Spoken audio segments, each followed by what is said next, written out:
वाटचाल सुरू होणार. रोख रक्कम 1,11,000 रुपयाकडे.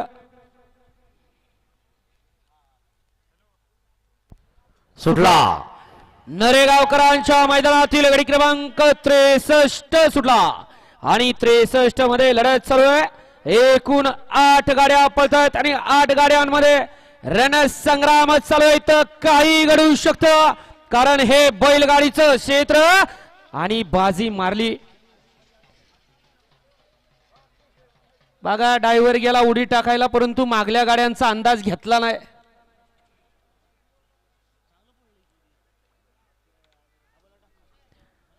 वळवा 64 वाले गाड्या लावून घ्या. 64 आणि गाडी क्रमांक 63 चा निकाल आहे. तास क्रमांक 4 वरती धावलेली गाडी श्री काळवरनाथ प्रसन्न पहलवान कृष्णराज भैया लाटमे पहलवान श्लोक शेलार कात्रजगाव या गाडीचा 1 नंबर आला. विजेत्या बैलगाडी मालकाचं त्यावरती बसणाऱ्या चालकाचं हार्दिक हार्दिक आणि हार्दिक अभिनंदन. हा कात्रजगावकर आपल्या गावठी ब्लॅक टायगरचे या ठिकाणी नाव